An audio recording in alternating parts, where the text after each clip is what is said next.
पाकिस्तान में एक नया कटा खुल गया है। अब आप कहेंगे यार अली भाई रोज पाकिस्तान में कटे खुलते ही रहते हैं, ये तो नॉर्मल सी बात है। सलमान अली आगा की बात से एक चीज तो साफ हो जाती है कि पाकिस्तान का क्रिकेट बोर्ड अपने अवाम का ध्यान भटकाना चाहता था, क्योंकि पाकिस्तान भारतीय क्रिकेट टीम से बुरी तरीके से पिट रहा था। सलमान अली आगा साहब कहते हैं ये जो India versus Pakistan Asia cup में हैंडशेक को लेके क्लैश नहीं हुआ, ये हमें पहले से ही बता दिया था रेफरी ने कि भाई इंडिया वालों ने हैंडशेक नहीं करना। हमें पहले से ही पता था, क्योंकि भाई हमें पाकिस्तान अवाम की सपोर्ट चाहिए थी, तो लिहाजा हमने हैंडशेक के मुद्दे को भरा बना लिया। ठीक है, इसको भरा चढ़ा लिया। हमें सलमान आगा जो उन्होंने बोला, उनसे सवाल हुआ था कि वो जो नो हैंडशेक हुआ उसका क्या था? उन्होंने बोला कि हम जब प्रेस कॉन्फ्रेंस में थे तो हैंडशेक हो गया। उसके बाद ट्रॉफी का एक शूट था, वहाँ पे भी हैंडशेक हो गया। तो मुझे तो लगा कि मैच में भी हो जाएगा, लेकिन उससे पहले मुझे रेफरी का नाम भूल गया, वो सलमान आगा पाई क्राफ्ट का ज़िक्र कर रहे थे कि उन्होंने बुलाया और उन्होंने कहा कि हैंडशेक नहीं होगा। तो कहता है मैंने कहा कि ठीक है, अगर वो नहीं लेना चाहते तो मुझे भी हाथ मिलाने का तो शौक हमें नहीं है। जरूरत नहीं है। मैंने कहा ठीक है, कोई मसला नहीं है। कहते फिर मैच खत्म हो गया, तो हम उनके ड्रेसिंग रूम की प्रिविलियन की तरफ तरफ गए, प्रिविलियन की तरफ गए कि चलो हैंडशेक करेंगे। कहता वो आए ही नहीं है। तो मुझे लगता है वो पाकिस्तान टीम की बहुत गलती थी। जब वो आपको टॉस के ऊपर एक इंडिविजुअल बंदा, एक कप्तान जो एक रसमन होता है, वो हाथ नहीं मिला रहा, तो प्रिविलियन तुसी की करन गया सो। दोस्तों, हैंडशेक विवाद पर पाकिस्तान के कप्तान सलमान अली आगा ने पाकिस्तान क्रिकेट बोर्ड और मोहसिन नकवी को एक्सपोज करके रख दिया है।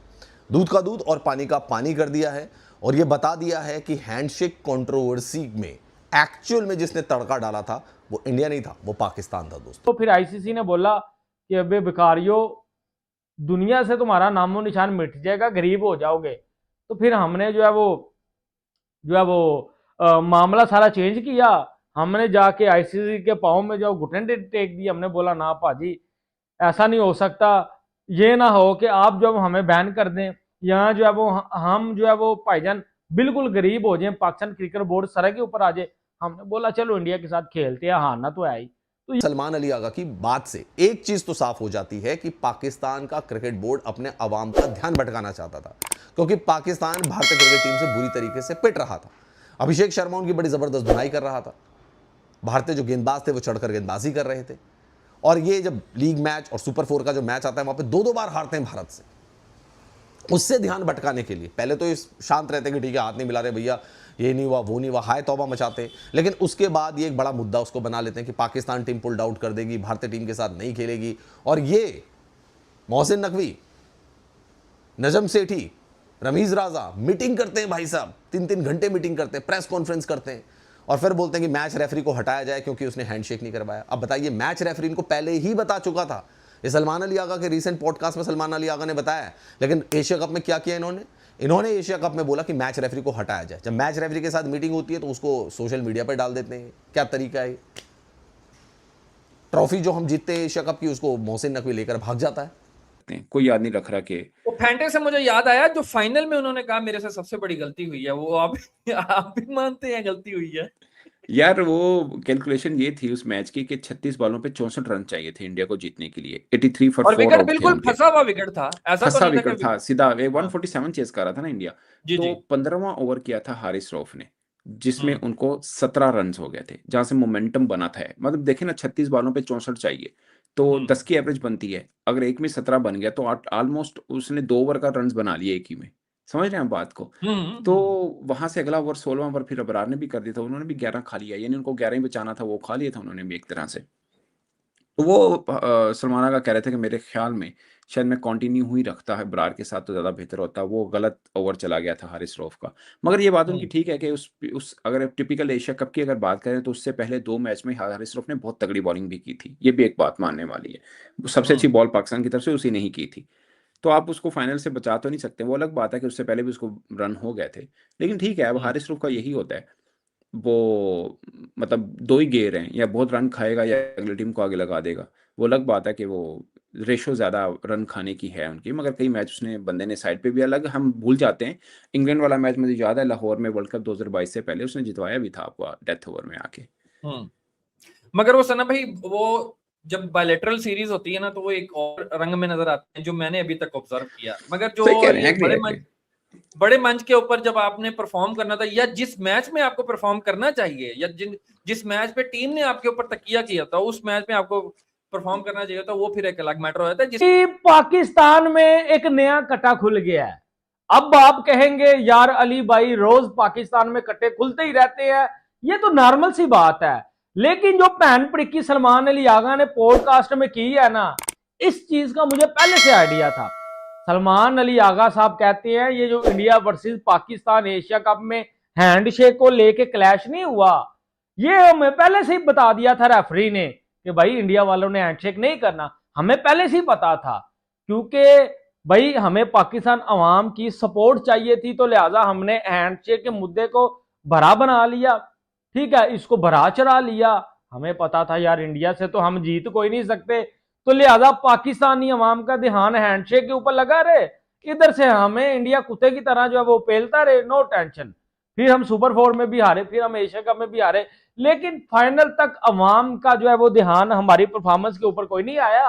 अवाम का ध्यान पाकिस्तानी जो फैंस है वो हैंडशेक के ऊपर आ, उसके बाद नकवी साहब ट्रॉफी लेके भाग गए, वो सारा ध्यान वहीं शिफ्ट हो गया और हम यहाँ जो है वो सेफ, बिल्कुल साउंड ठीक ठाक मजे से जो है वो एशिया कप में जो है वो कुत्ते की तरह हार के इंजॉय करते रहे। हमें 1% भी जो है वो टेंशन नहीं आई। सलमान आगा जो उन्होंने बोला, उनसे सवाल हुआ था कि वो जो नो हैंडशेक हुआ उसका क्या था? उन्होंने बोला कि हम जब प्रेस कॉन्फ्रेंस में थे तो हैंडशेक हो गया। उसके बाद ट्रॉफी का एक शूट था, वहाँ पे भी हैंडशेक हो गया। तो मुझे तो लगा कि मैच में भी हो जाएगा। लेकिन उससे पहले मुझे रेफरी का नाम भूल गया, वो सलमान आगा पाई क्राफ्ट का ज़िक्र कर रहे थे कि उन्होंने बुलाया और उन्होंने कहा कि हैंडशेक नहीं होगा। तो कहता है मैंने कहा कि ठीक है, अगर वो नहीं लेना चाहते तो मुझे भी हाथ मिलाने का तो शौक हमें नहीं है। जरूरत नहीं है। मैंने कहा ठीक है, कोई मसला नहीं है। कहते फिर मैच खत्म हो गया, तो हम उनके ड्रेसिंग रूम की पेविलियन की तरफ तरफ गए, पेविलियन की तरफ गए कि चलो हैंडशेक करेंगे। कहता वो आए ही नहीं है। तो मुझे लगता है वो पाकिस्तान टीम की बहुत गलती थी। जब वो आपको टॉस के ऊपर एक इंडिविजुअल बंदा, एक कप्तान जो एक रसमन होता है, वो हाथ नहीं मिला रहा, तो पेविलियन तुसी की करन गया सो। हाँ। वो बहुत बड़ा एक मिसमैनेज हुआ था पाकिस्तान क्रिकेट का। वो मतलब आप खुद समझदार बंदे हो पाइन, तुहानू टॉस ते नहीं हाँ। हथ मिलान डे, तो मैच तो बाद किन्ने मिलाने? तुसी क्यों गए उत्थे? नहीं जाना चाहिए सीगा तुहानू। सो या कोई कम्युनिकेशन हुई आपको, कोई कन्वे हुआ कि जनाब हुण आ जाइए, हुण कर लांगे? नहीं था, या वो नीचे उतर रहे हों तब की बात, कोई ऐसा सीन नहीं था। खैर वो मिसकैलकुलेट हुआ, तो ये सब ज़िक्र किया। फिर नहीं, हसन इस अली पे ने बोला, जल्दी का जल्दी पे थोड़ा सा तेल नहीं डाला वैसे हसन अली ने, वही ना ही ना, फिर मैच हसन खेल अली ने ले। कहा कि इससे अच्छा मैच ही ना खेलते, कह देते कि यार ठीक है, 1 पॉइंट तुहाडा 1 पॉइंट साडा, ज़रूरत ही की मैच खेलने दी। बट मुझे लगता है कि हैंडशेक को लेके हमने बहुत ज़्यादा शोर मचाया है। मैं इसको कोई बहुत बड़ा नहीं मान रहा। मेरा ख़्याल है हाँ, हैंडशेक कर लेना चाहिए, it's very good thing. But अगर नहीं भी किया तो उसके ऊपर इतना हम क्यों गए, इंडिया ने हाथ नहीं मिलाया? हम्म। कोई याद नहीं रखेगा, हम सिर्फ याद रखेंगे क्योंकि हमारे साथ नहीं मिलाया। अदरवाइज सब याद रखते हैं कि एशिया कप के उस टाइम पीरियड में 3 मैच हुए, तीनों में इंडिया ने हमारा फेंटा लगाया। हम्म। सब ये याद रख ये जो पाकिस्तानी भोंकते रहते हैं किसी भी आईसीसी इवेंट से पहले कि हम इंडिया के साथ नहीं खेलेंगे, हम बायकॉट कर देंगे, हम अपने कंडीशन पे खेलेंगे, मतलब नौटंकी पे नौटंकी जो करते हैं, अब इसका रियलिटी सामने आ गया। आपको याद ही होगा जो सबसे बड़ा नौटंकी हुआ था वो हैंडशेक को लेके हुआ था, जब इंडिया के प्लेयर्स ने हैंडशेक करने से मना कर दिया था। तो अब उसका क्या पीछे का बिहाइंड सीन था, अब वो सामने आ गया।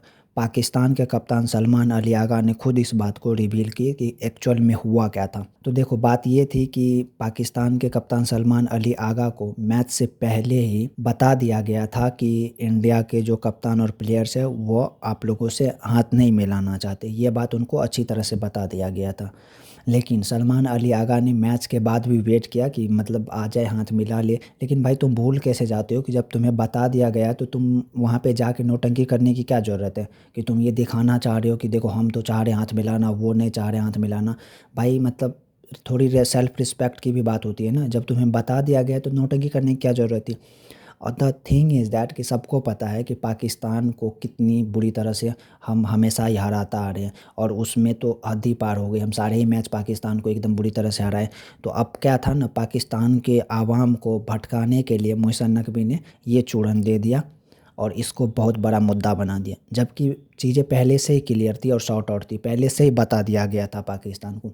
लेकिन भाई इनको तो पता ही है अपने आवाम को चूड़न देना है और अपने आवाम को डाइवर्ट करना है कि हम इंडिया से इतनी बुरी तरह से हारे, उस पर फोकस ना हो और यहाँ हाथ मिलाने वाले भी बात पे हो, जो कि एक्चुअल में हुआ भी।